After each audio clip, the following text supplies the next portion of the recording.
Salve, comunidade CL, tudo bem? Seja bem-vinda para mais uma edição do Desperta ICL. Hoje comigo, César Calejon, substituindo aqui meu queridíssimo amigo Fábio Panunzio, que estará de volta amanhã com vocês, agora 7 horas e 1 minutinho da manhã desse dia 27 de agosto de 2025, uma quarta-feira.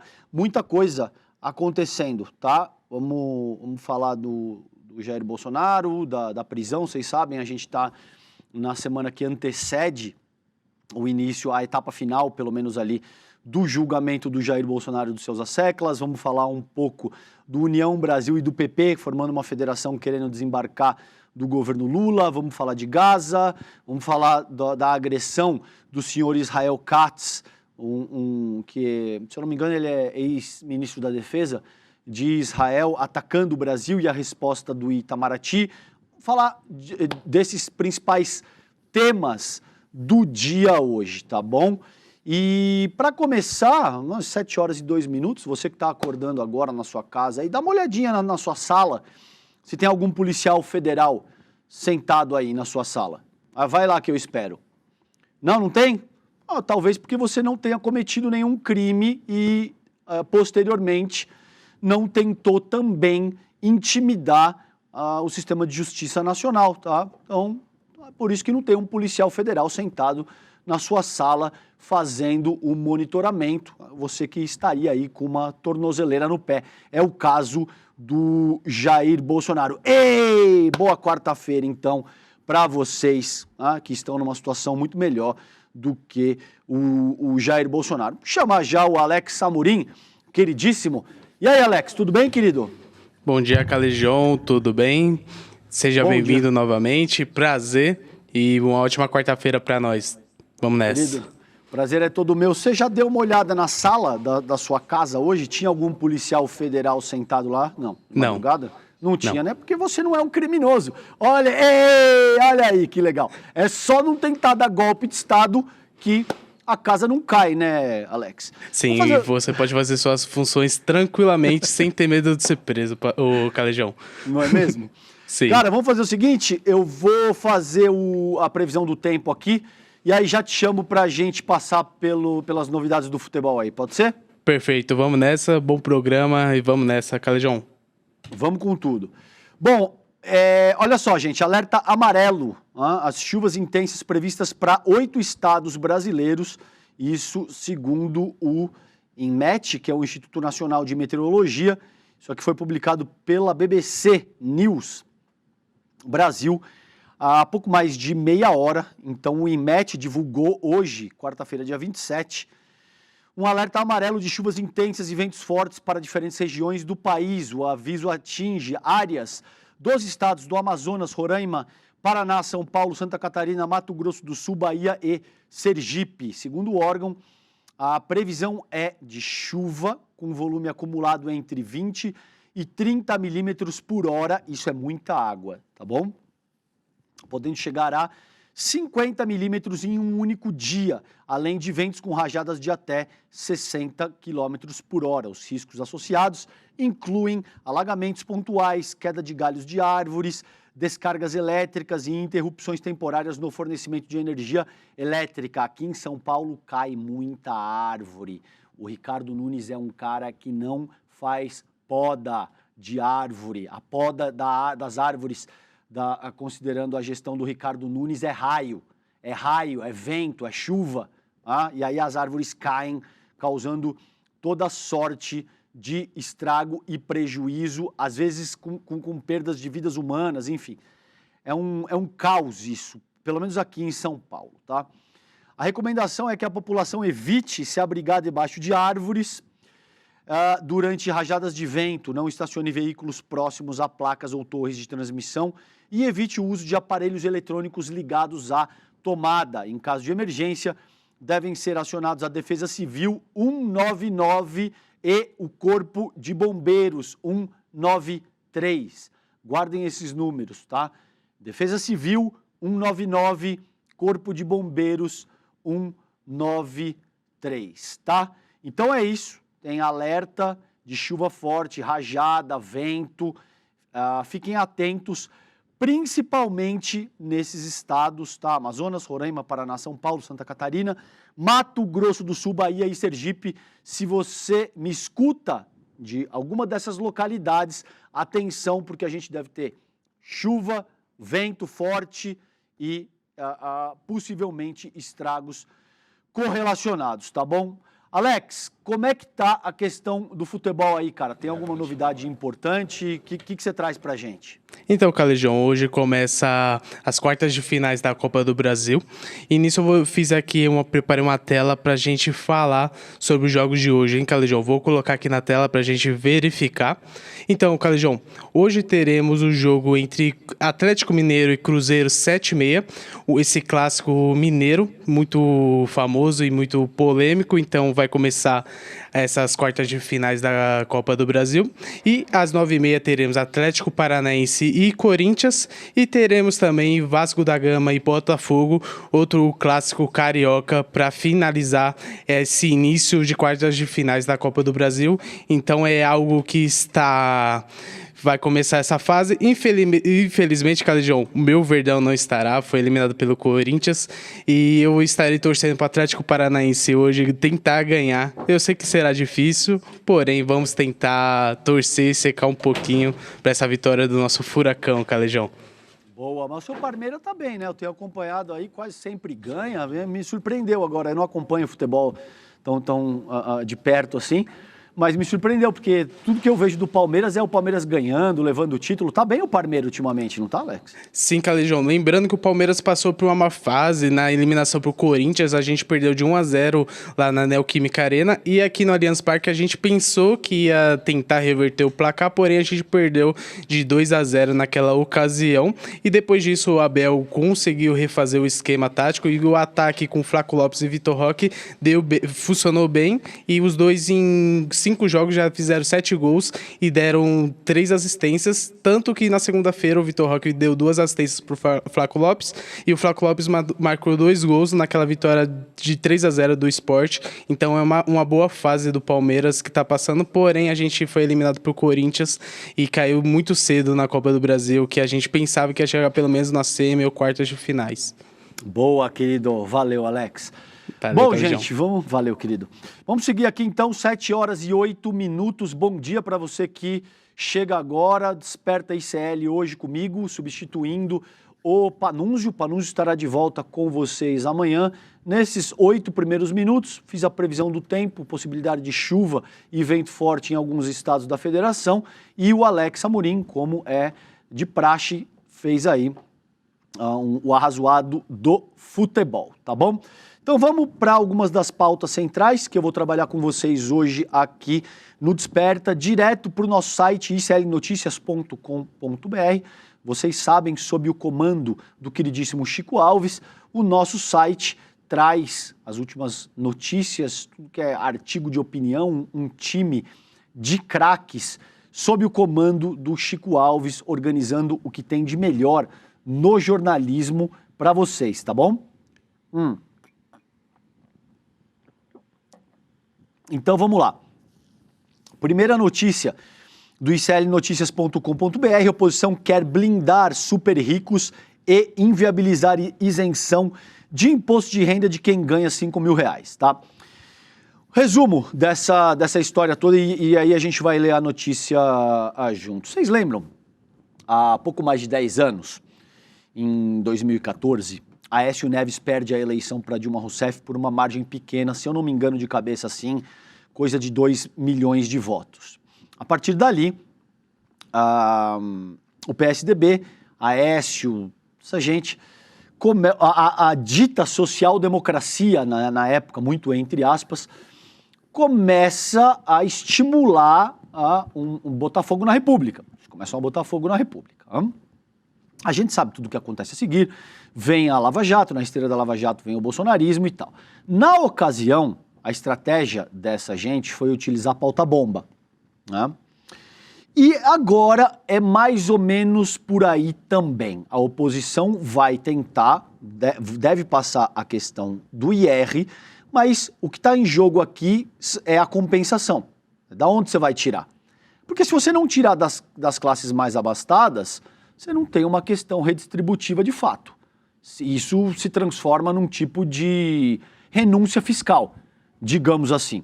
É óbvio que para trabalhar um processo redistributivo, você tem que isentar a base da pirâmide social, mas você tem que compensar com quem já tem muito, tá bom?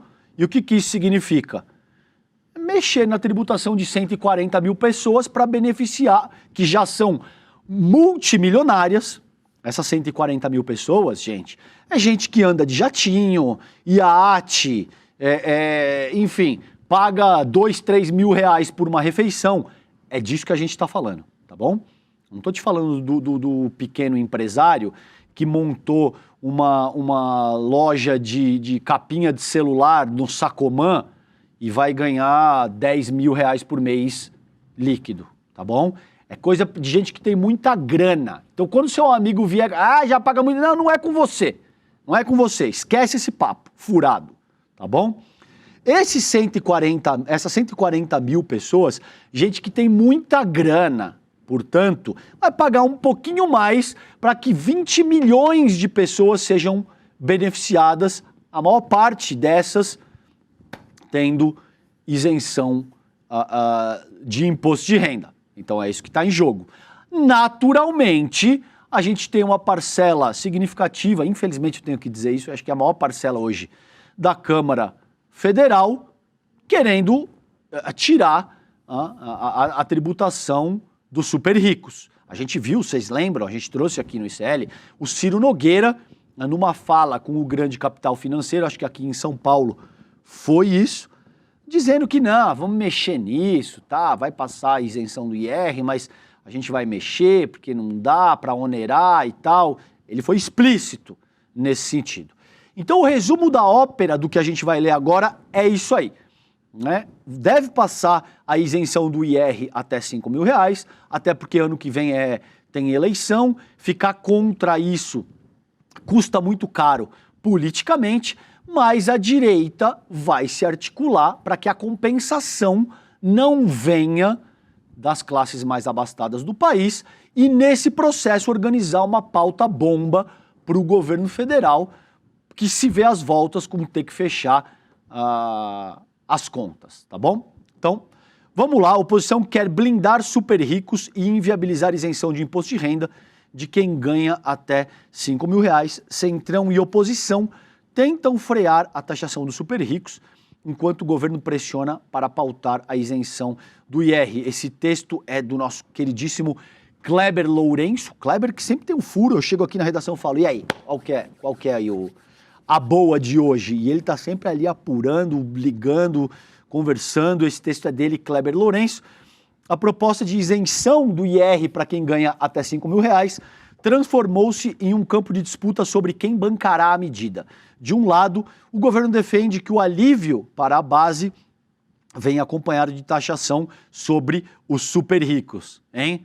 Parece razoável argumentar que gente que come caviar, tomando champa, andando de jatinho, iate, e que de muitas maneiras... mas é porque ele é um empreendedor e tal... Ok, pode ser que você seja genial, empreendedor, ainda assim você contou com o escopo jurídico, político, social e econômico do Estado para construir a sua fortuna e contou com um modelo de sociabilidade que a gente sabe favorece etnias, grupos muito específicos. Não vou descer nisso aqui, no detalhe aqui, porque precisaria de 1h30 para trabalhar esse tema com vocês, tá bom? Mas vocês sabem muito bem do que eu tô falando. Então, qualquer empresário que te diga, eu me fiz do nada, eu sou um self-made milionário, isso aí não existe, tá bom? Você contou, sim, com o apoio de um Estado e de um modelo de sociabilidade, sobretudo, que favorece grupos específicos do nosso arranjo social, tá bom? Então tá aí o governo dizendo que vai taxar super rico, vamos ver. De outro, partidos do Centrão e da oposição articulam para suavizar ou retirar essa compensação, o que preserva privilégios no topo da pirâmide e empurra conta para cortes no orçamento. Por que eles querem isso? Porque de fato, se esse for o caso, o governo vai se ver compelido a ter que cortar a agenda social, a ter que mexer numa série de estruturas que implicam um custo político para o governo, sobretudo com vistas à eleição do ano que vem. É isso que a oposição, o centrão, a direita querem. Pouco importa o bem-estar do povo brasileiro. Nesse momento, para eles, quanto pior, melhor. Não é por acaso que você tem gente apoiando o ataque de uma nação estrangeira contra o seu próprio povo. Porque eles não têm projeto de nação, eles não têm nenhum compromisso, principalmente com as camadas mais empobrecidas da nossa população. E para eles, nesse momento, quanto pior, melhor. Minimamente preocupado com o que quer que seja, contanto que eles possam apontar o dedo para o governo federal. Em conversa com interlocutores, a deputada Thalíria Petroni, se eu não me engano, Thalíria vai estar daqui a pouquinho com a gente no N1, eu vou estar no N1 também, do pessoal do Rio de Janeiro, relatou que a base e o governo pediram a inclusão do projeto na pauta, mas que o tema não ganhou centralidade na reunião de líderes. Abre aspas para ela, existe essa tentativa de tirar a compensação, afirmou, reforçando que a mobilização será para impedir essa mudança. Ao avaliar a ofensiva da oposição, Thalíria foi categórica, aspas para ela. O que eles dizem é que não dá para um setor econômico do país pagar a conta. Ok, e nós somos tudo trouxa.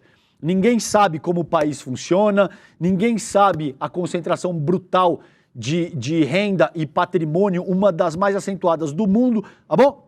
A gente simplesmente compra o que vocês estão dizendo de forma acrítica. No fundo, querem manter a concentração de renda, óbvio. Esse setor político sustenta que não se pode taxar 141 mil pessoas para beneficiar 20 milhões, exatamente o que eu acabei de dizer para vocês. Isso é um escândalo que, infelizmente, se expressa no sistema tributário brasileiro, tão desigual. Então, é óbvio que eles querem cortar isso nesse momento, porque eles sabem que essa discussão sob o governo Lula vem evoluindo. O Haddad vem pautando isso de uma forma sem precedente, e a ideia, para além de um movimento inicial nessa direção, é trabalhar um sistema progressivo. Tá? A gente tem que tributar efetivamente de forma progressiva. Isso não acontece no Brasil. O resultado final é que a gente tem um dos países mais desiguais e, consequentemente, mais violentos do mundo. Então, não faz sentido falar, não, porque é muito imposto, só quando a gente está falando de taxar super rico.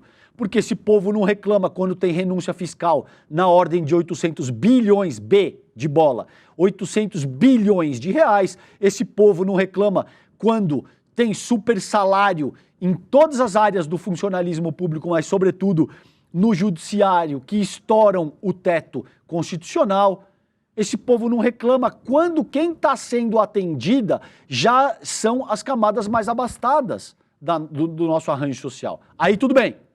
Agora, quando se fala efetivamente de tributar quem já é multimilionário para desenvolver um projeto de nação minimamente razoável, no sentido de trabalhar as necessidades, carências e anseios do nosso povo que mais precisa, aí é assistencialismo. Aí não pode dar o peixe, tem que ensinar a pescar, e toda essa conversa furada que eu tenho certeza vocês já estão de saco cheio de ouvir. Alex, você quer me falar alguma coisa? Se tiver alguma coisa urgente aí, fala.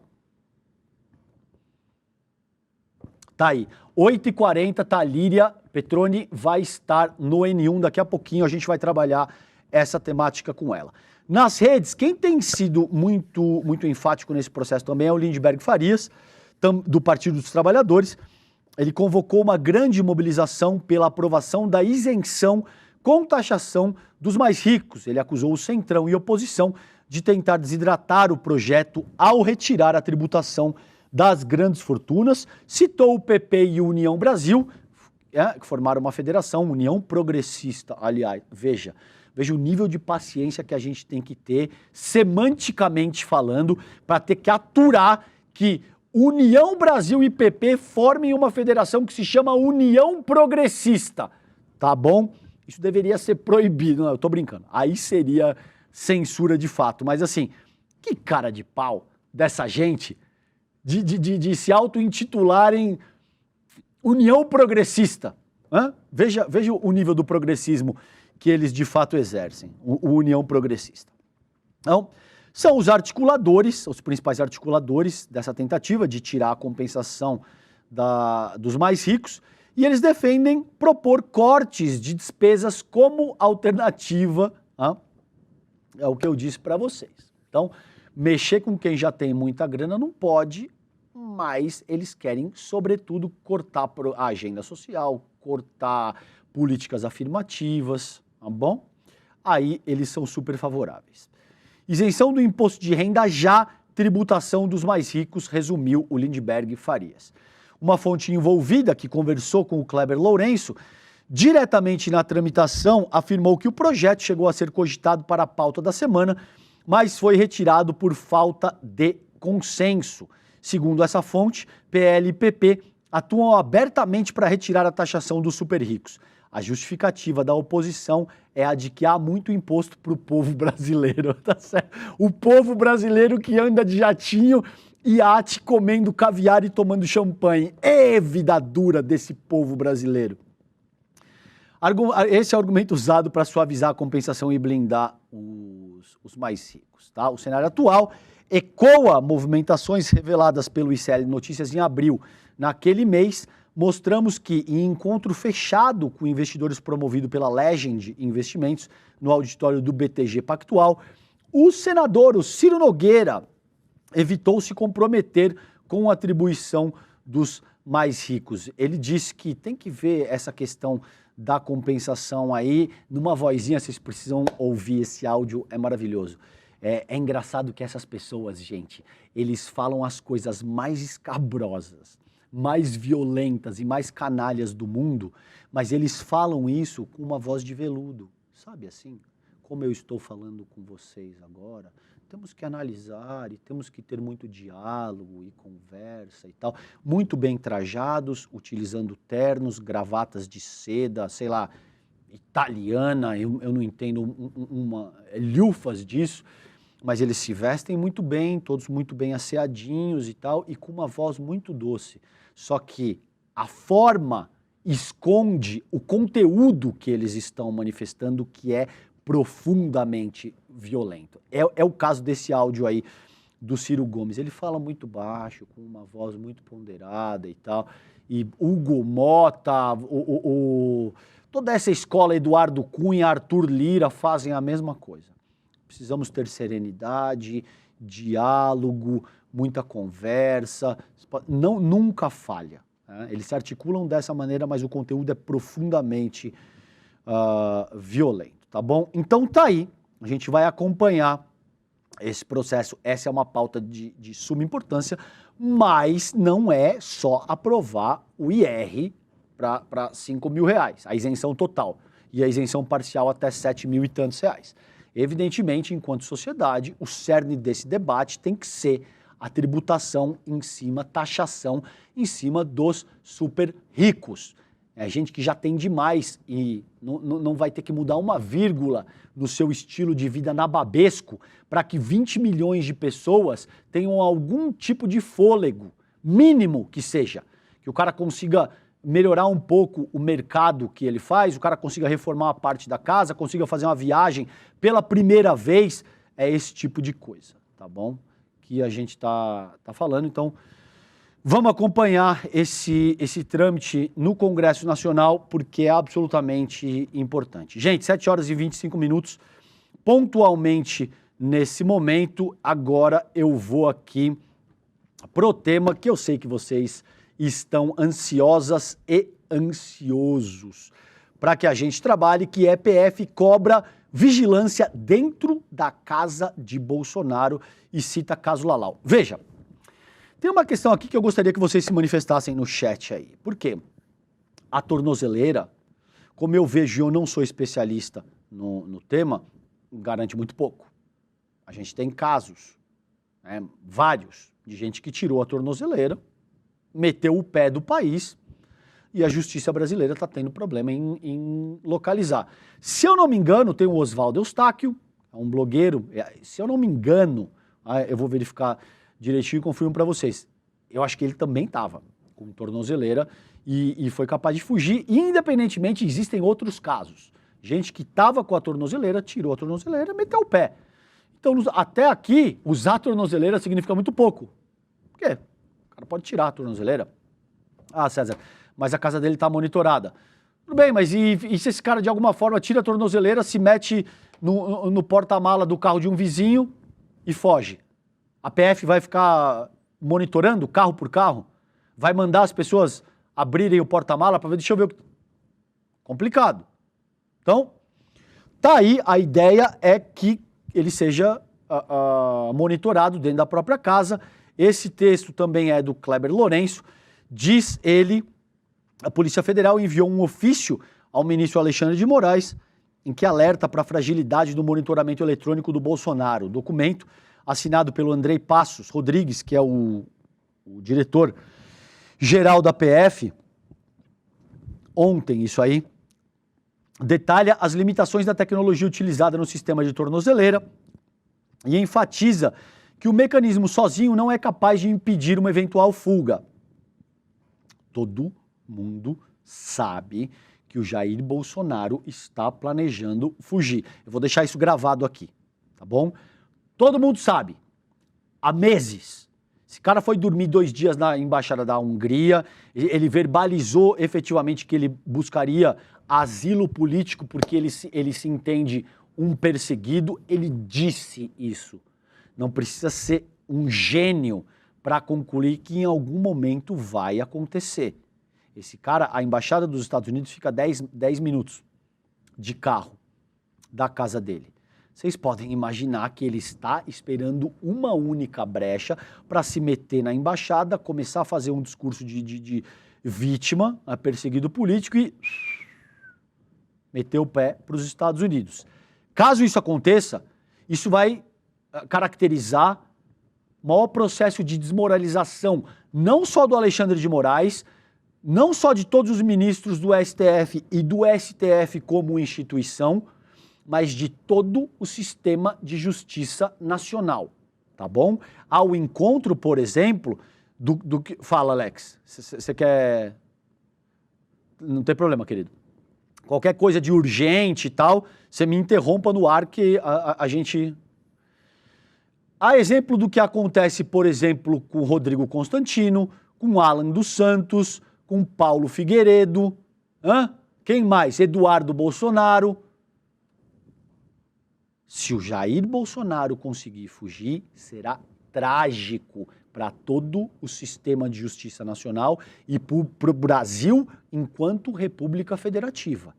Porque a nossa composição republicana depende do bom funcionamento do nosso sistema de justiça. É isso que está em jogo. A prisão do Bolsonaro, eu me atrevo a dizer, e eu já disse isso antes, é o evento sociopolítico mais importante desde a redemocratização do Brasil, no meio da década de 80, com diretas já, etc. Quem tem mais de 40, 45 anos entende muito bem o peso do que eu estou colocando aqui, tá bom? Bom, a manifestação foi enviada pelo PGR, após o PGR defender um modelo alternativo, a manutenção de equipes da PF de prontidão em regime de 24 horas, mas de forma não intrusiva, sem presença ostensiva no condomínio onde vive o ex-presidente ou dentro da residência. Essa fórmula, no entanto, foi considerada ineficaz pela PF, precisamente pelos argumentos que eu coloquei aqui no começo da leitura dessa notícia. O texto do ofício é categórico ao afirmar que a simples permanência de equipes em alerta remoto não impede a consumação de uma fuga e que, para garantir o cumprimento da prisão domiciliar, seria necessário reforço físico constante. Nesse contexto, a PF apresentou 2 alternativas práticas. A primeira seria a presença ostensiva de agentes no condomínio, fiscalizando de maneira minuciosa todos os veículos e pessoas que entram e saem do local. Essa medida, porém, geraria impactos imediatos na vida dos vizinhos, criaria desconforto no ambiente residencial e poderia resultar em contestações jurídicas, quanto à proporcionalidade da intervenção. A segunda alternativa, descrita como a mais segura e efetiva, seria a presença de policiais dentro da própria casa do ex-presidente, em vigilância ininterrupta. Embora considerada uma medida delicada do ponto de vista político, a instituição destaca que essa é a única maneira de mitigar de forma significativa os riscos de evasão. E aí tem o precedente aí do juiz Lalau e tal, não vou ler tudo isso para vocês, mas assim, gente, minha humilde opinião, quero ouvir vocês no chat. Eu acho mais sensível, mais delicado botar um policial federal na sala do Jair Bolsonaro do que prender o genocida. Prende o genocida. Ah, mas faltam só um mês, 5, 6 semanas para o trânsito em julgado. Ele vai... Sim, eu entendo isso. Mas o problema é que nessa etapa derradeira também se acentua o risco de fuga. Ele vai tentar fugir. Está evidente que esse cara vai tentar driblar a Justiça Nacional e vai fugir. Então, nessa medida, existe lei. O Brasil não é um país arbitrário no qual as nossas medidas, as leis, as legislações se aplicam de forma casuística. Agora vamos desenvolver uma... frita um de carne aí, desenvolve uma lei aí para que a gente seja capaz de punir o opositor político. Não é o caso. Essas leis já existem, os crimes são tipificados. Os artigos 359, L, M, I, que dá conta da soberania do país. O 312 versa a respeito da aplicação...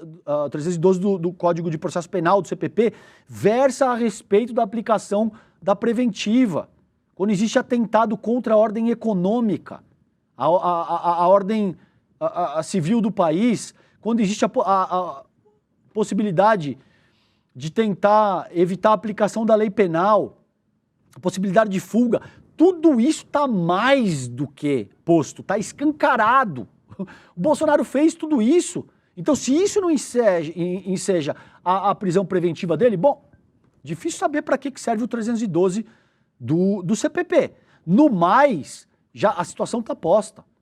Prender o cara agora não vai mudar uma vírgula nessa equação. Ah, César, mas vai dar margem para dizer que foi uma medida autoritária, arbitrária, que deveria ter esperado. Sim, até entendo que esse é um argumento válido. Por outro lado, se ele fugir, de nada serviu o que foi feito até aqui. E esse é um risco brutal. Não é algo trivial que, não, pode ser que sim, não. Me parece, assim, certo que em algum momento, antes do trânsito em julgado e, portanto, de ser anunciada a pena, caso ele seja condenado, que é o que tudo indica, deve passar de 30, 35 anos, ele vai tentar fugir. E como é que vai ficar o nosso sistema de justiça, gente? Isso vai ser muito ruim. Então é uma situação delicada, complexa, que tem inúmeros fatores que devem ser considerados, mas como eu vejo, o risco de fugir é iminente e todos os motivos para uma preventiva já foram dados. É uma preventiva que não seja no âmbito domiciliar, para que de fato ele seja preso. Seja numa sala da superintendência da Polícia Federal em Brasília, que é o que tudo indica já está organizado para isso, seja em outro ambiente no qual ele possa, de fato, ser preso em caráter preventivo e depois, com o trânsito em julgado, a condenação, ele comece a cumprir a pena em caráter efetivo, tá bom? Vamos acompanhar o que isso vai nos trazer como cenas do próximo capítulo. Gente, enquanto isso, vocês sabem que o pau tá torando. O pau tá torando na extrema-direita, na direita. O Bolsonaro não quer indicar ninguém. O candidato natural mais forte, como eu entendo, seria o Tarcísio, mas a família Bolsonaro se comporta como uma família que de fato são. E aí eu assumo responsabilidade por tudo que eu estou dizendo aqui. A família Bolsonaro é uma família de mafiosos, de milicianos, e não atua como um grupo político no sentido daquilo que se espera de um grupo político. Então, não vejo a família Bolsonaro indicando quem quer que seja para além dos seus laços familiares, tá? E aí a coisa, a pressão vai aumentando, porque você tem muita gente na direita que vai ficando impaciente. Eles observaram o que aconteceu, por exemplo, com Lula e Haddad em 2018, e eles entendem que quanto mais o Bolsonaro se alongar, no sentido de tentar indicar um sucessor, pior é para eles, porque eles vão ficando sem tempo, tá? E aí tem essa notícia aqui, ó, na Folha de São Paulo: filhos de Bolsonaro intensificam críticas a aliados após gestos do Centrão por Tarcísio. Candidato, esse texto foi publicado ontem, 11 horas da noite, das colegas Mariana Holanda e Rafael de Cunto. Aliados minimizam queixas públicas e dizem que o ex-presidente não corrobora os ataques, porque o Eduardo Bolsonaro está completamente fora de controle também. E parece que assim, a ver, os outros filhos, o Carlos, enfim, sempre teve uma atuação mais errática, mas o Flávio Bolsonaro, a despeito de tudo que pesa contra ele e tal, é um cara que, pelo menos na retórica, ele consegue ser um pouco mais ali, ele tenta ser um pouco mais equilibrado, mas, perdão, as cenas do último capítulo aí, gente,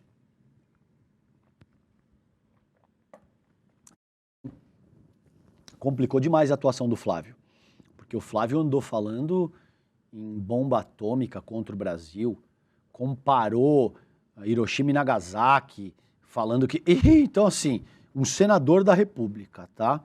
Também assumiu essa linha meio delirante, aloprada, somos o dono do mundo e vocês vão ter que fazer o que a gente quer, porque senão o tio Sam vai jogar bomba atômica e vai botar porta-avião no Lago Paranoá. Isso foi dito. Ah, César, você está exagerando. Não é a minha opinião. Eles disseram isso. Flávio Bolsonaro, sobretudo, e Eduardo Bolsonaro disseram isso textualmente, tá bom? Bom, então, os filhos do Bolsonaro adotaram um tom mais radical e intensificaram críticas nos últimos dias a aliados, sem nomeá-los, após integrantes do Centrão fazerem gestos públicos pela candidatura do governador de São Paulo, Tarcísio de Freitas. Para parlamentares e dirigentes de centro e direita, a reação é uma tentativa de manter no clã o espólio eleitoral do pai. Além disso, avaliam que é uma forma de eles manterem a relevância eleitoral deles próprios, uma vez que serão candidatos no ano que vem. O vereador do Rio de Janeiro, o Carlos Bolsonaro, que é o vereador federal. O Carlos Bolsonaro é um vereador que se preocupa com temas de geopolítica. Ele fala do Putin.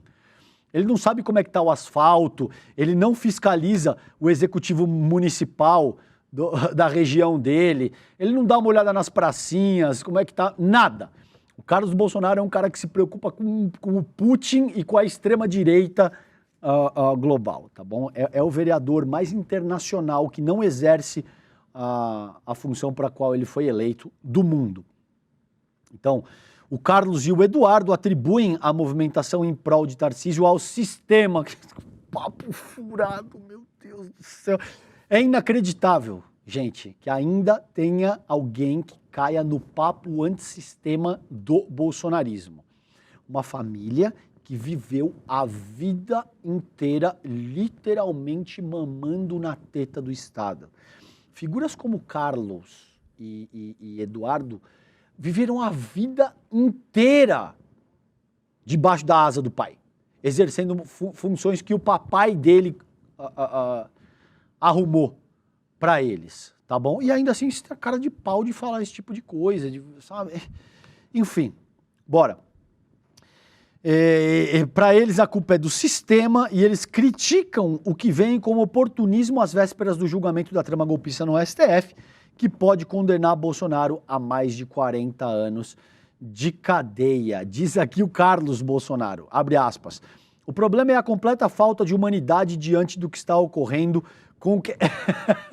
Perdão, mas assim, vocês viveram o bastante para ver o Carlos Bolsonaro falando de falta de humanidade e para ver o bolsonarismo acusando a Justiça Nacional, tá bom, de crimes contra os direitos humanos.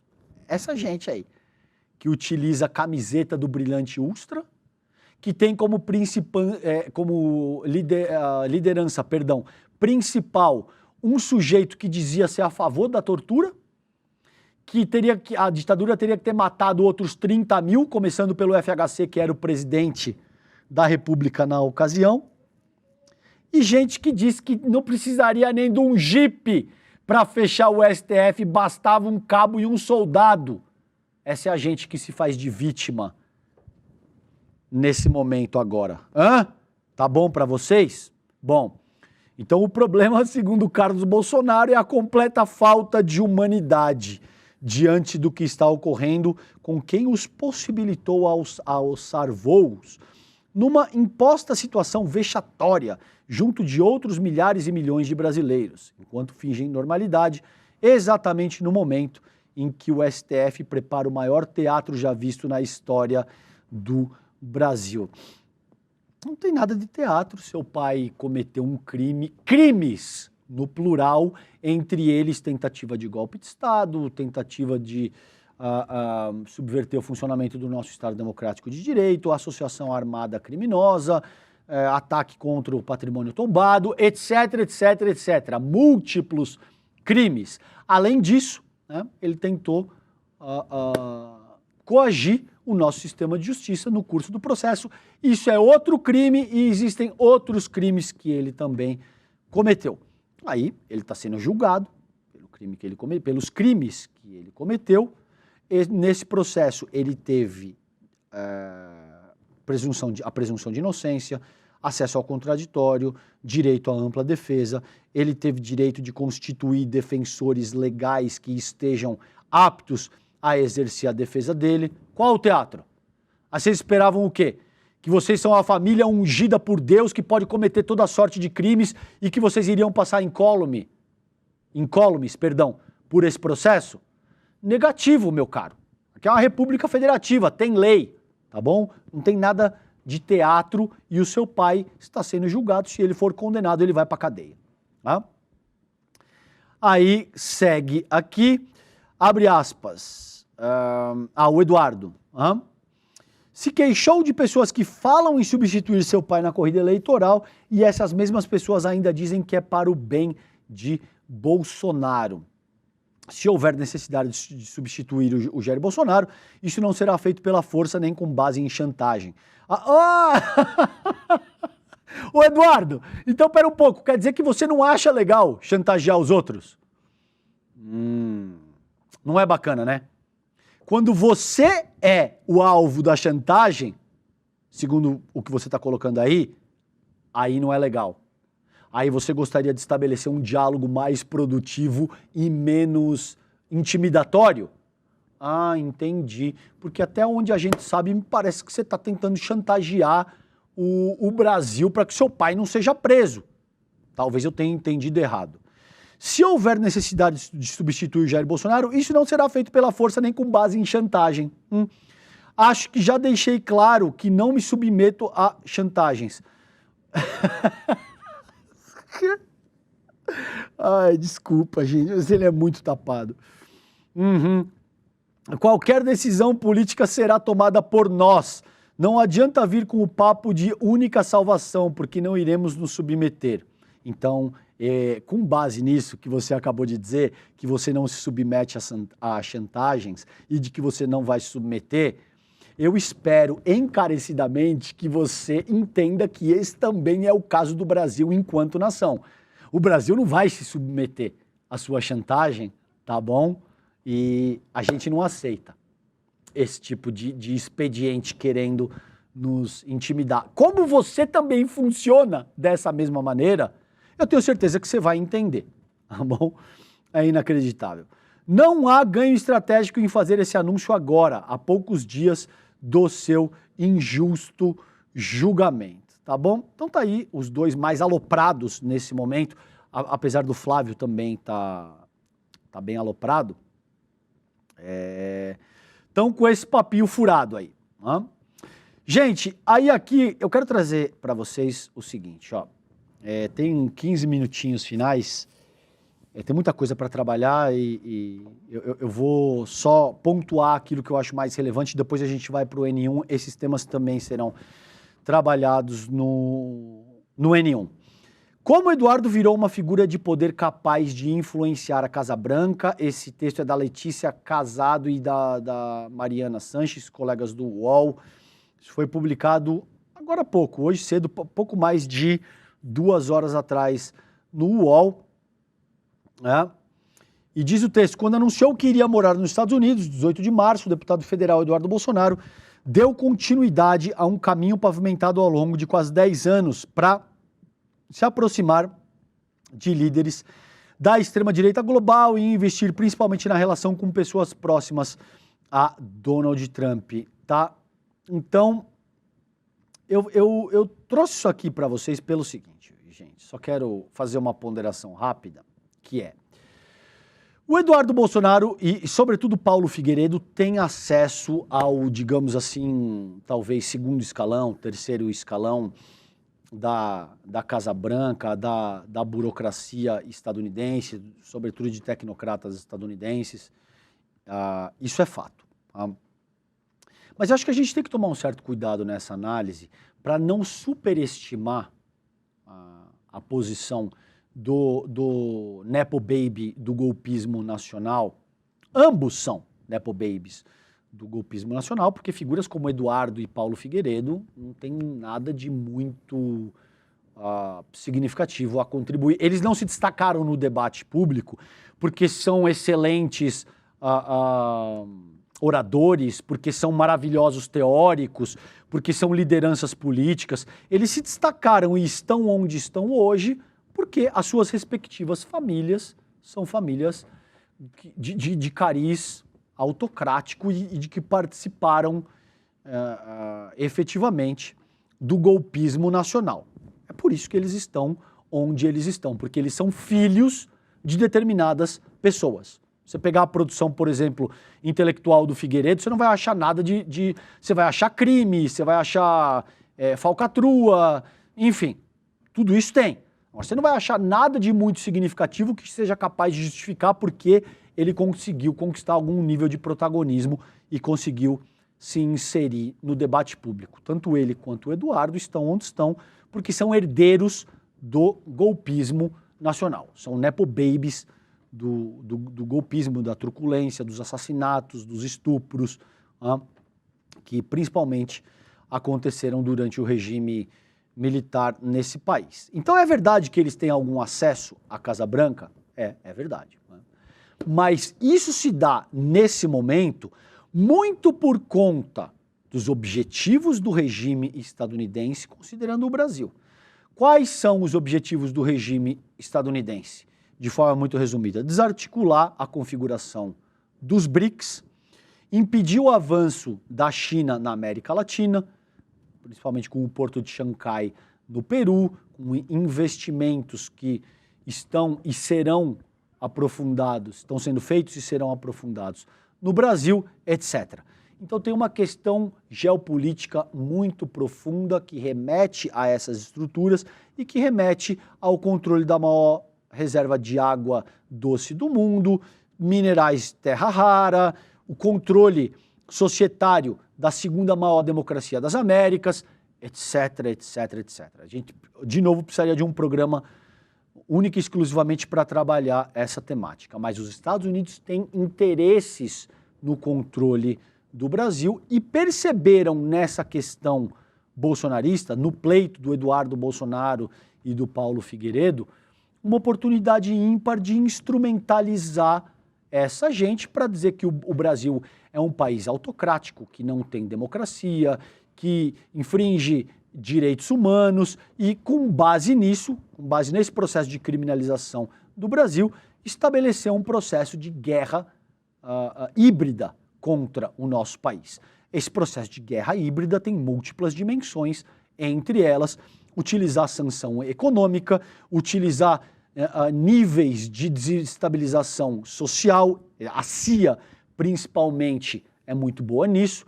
Não é à toa que teve avião sem nenhum tipo de identificação da CIA pousando em solo nacional ao longo das últimas 2 semanas, e isso deve se tornar cada vez mais agudo conforme se aproxima o pleito presidencial do ano que vem, tá bom? Então, cuidado para não parecer que é o rabo que está abanando o cachorro. Não é o caso. É o cachorro, tio Sam, leia-se, tio Sam, abanando o rabinho dele, que é Eduardo Bolsonaro, Paulo Figueiredo, e o bolsonarista e os bolsonaristas e esses governadores cretinos que afundaram o bonezinho do MAGA na cabeça, tá bom?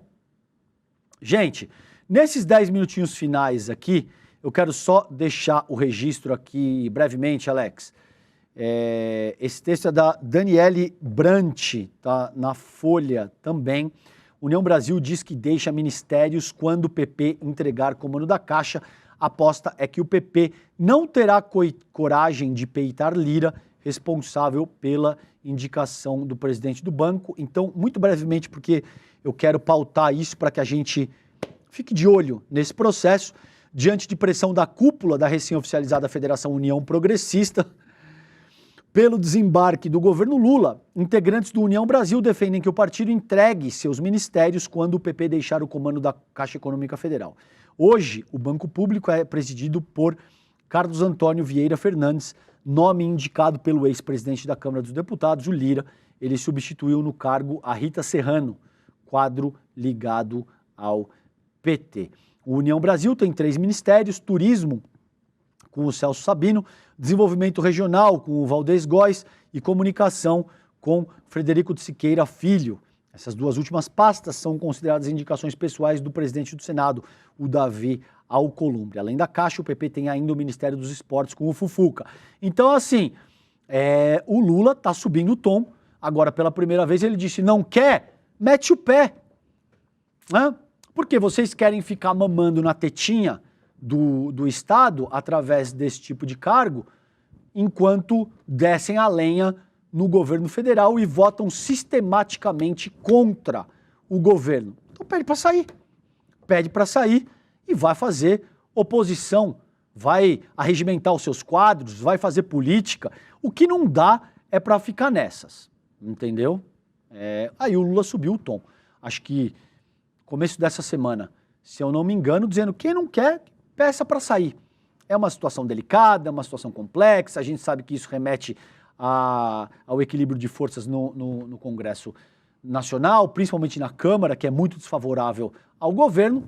Tem que ter um ponto em que o bastante é o bastante, e o Lula está colocando um limite claro. Vamos ver o que acontece a partir daí, tá bom?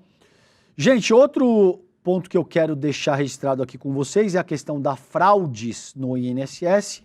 Investigadores apontam que caso anda com a relatoria agora do Mendonça no STF, e vocês sabem, o governo comeu bola, cochilou, o cachimbo caiu, uma situação que estava, assim, digamos, favorável para o governo federal.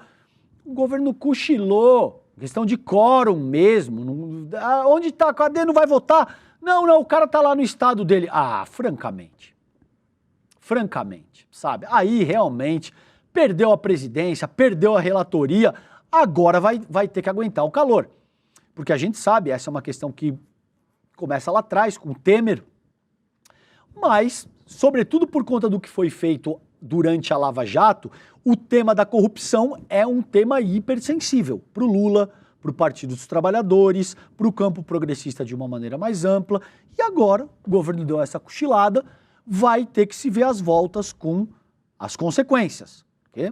O governo quer colocar o início dos trabalhos a partir do governo Temer e a oposição quer levar para o governo Dilma. Gente, muito provavelmente é uma questão endêmica que tem a mesma idade do sistema previdenciário no Brasil. Desde que existe sistema de previdência no Brasil, muito provavelmente existe corrupção, sonegação, desvio, não tenho a menor dúvida disso. Tá? Então, se investigue, que cada um apresente os seus elementos e argumentos durante a CPMI, essa comissão parlamentar mista de inquérito, porque vocês sabem que CPI e CPMI é isso. É sensibilizar opinião pública. É ser capaz de contar uma história bem embasada, que tenha fundamento, que tenha lastro factual, digamos, e ver quem é que, como se diria na luta antigamente, ver quem é que tem mais garrafa para trocar. Vamos ver. Isso vai acontecer e esse processo acontece em seguida, tá bom? Gente, tem uma... Nesses minutinhos finais, teve... É muita coisa, eu não vou conseguir trabalhar tudo, mas assim, teve fala do Tarcísio, teve o Tarcísio jogando bola com o Kassab, teve o Felício Ramute, que é vice-governador do estado de São Paulo, dizendo que se o Bolsonaro não convocar, o Tarcísio não vai fazer nada. A impressão que eu tenho particularmente é que o cálculo político do entorno do Tarcísio, Kassab, dessa gente, é que se o Lula estiver forte, com base na pauta nacionalista, defesa da soberania nacional, e com base no avanço que o Lula vem registrando junto à opinião pública, continuar, o Tarcísio não vem. O Tarcísio vai se lançar a reeleição no estado de São Paulo e aí eles vão se reorganizar para vir com força em 2030, quando o Lula certamente não estará mais na cena política, pelo menos de forma ativa, tá bom? Então, isso também é importante que a gente tenha no radar essa disputa para ver quem é que assume o espólio do bolsonarismo, principalmente a ver como é que isso fica após a conclusão do julgamento do Bolsonaro por tentativa de golpe de Estado, tá? Gente, nos 2 últimos minutos aqui, para encerrar, eu só quero registrar isso aqui, Alex, coloca para mim na tela. O Israel Katz, que é para vocês verem que cara de pau e disfarçatez não tem limite, né? O Israel Katz, que é o ex-ministro da Defesa, se eu não me engano, de Israel, fez uma fala atacando o Lula, dizendo que o Lula é antissemita, que o Lula é uma marionete de figuras do regime islâmico, enfim, um monte de coisa. Ele usa esse termo, aliás, tá? E aí o Itamaraty respondeu, vocês sabem, existe um processo de genocídio, de limpeza étnica, de expansão colonial em Gaza, que está sendo conduzido por Israel/Estados Unidos com a anuência de toda a sociedade internacional. E essa gente ainda tem a cara de pau de apontar o dedo para quem quer que seja. Está aqui a resposta do Itamaraty, que disse: o ministro da Defesa e ex-chanceler israelense, ele ainda é ministro da Defesa, ele é ex-chanceler, fica aqui a minha correção, Israel Katz, voltou a proferir ofensas, inverdades e grosserias inaceitáveis contra o Brasil e o presidente Lula. Espera-se do senhor Katz, em vez de habituais mentiras e agressões, que assuma a responsabilidade e apure a verdade sobre o ataque de ontem contra o Hospital Nasser, em Gaza, que provocou a morte de ao menos 20 palestinos, incluindo pacientes, jornalistas e trabalhadores humanitários. As operações militares israelenses em Gaza já resultaram na morte de mais 62 mil pessoas, palestinos, dos quais 1/3 são mulheres e crianças, e uma política de fome como arma de guerra imposta à população palestina. Israel encontra-se sob investigação da Corte Internacional de Justiça por plausível violação da Convenção e Prevenção e Punição do Crime de Genocídio. Como ministro da Defesa, o senhor Katz não pode se eximir de sua responsabilidade, cabendo-lhe assegurar que seu país não apenas previna, mas também impeça a prática de genocídio contra os palestinos. Muito bem colocado, no tom certo, de uma maneira muito boa, a nota do Itamaraty. Gente, vamos aqui, ó. Como salvar as democracias é amanhã. Imperdível, aula magna do Daniel Ziblatt com o Eduardo Moreira. Esse cara é autor do livro Como as Democracias Morrem. Assim, um clássico, uma leitura absolutamente fundamental para entender o estado de coisas que a gente tem no nosso tempo. Faz agora, ó. Entra aí aqui, ó.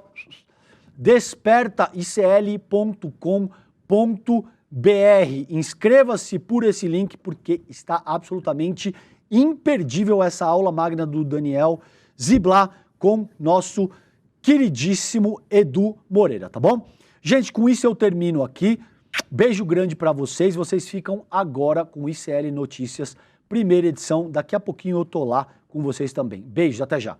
Ele é um dos maiores intelectuais do mundo e escreveu o livro que é a referência em todo canto para as pessoas entenderem como as democracias morrem. A gente está falando de Daniel Ziblatt, um professor, um acadêmico, um escritor demandado no mundo inteiro para palestras, reuniões, aulas e que vai estar com a gente com exclusividade no ICL no dia 28 de agosto, uma quinta-feira às 8 horas da noite, para nos dar exatamente essa aula. Como as democracias morrem. Não existe um momento mais importante da nossa história para a gente assistir a essa aula. Vai ser gratuita e online. Então vocês não podem perder essa oportunidade. Chame seus amigos e amigas para participar também. E vamos aprender com Daniel Ziblatt como as democracias morrem para poder manter a nossa bem vivinha.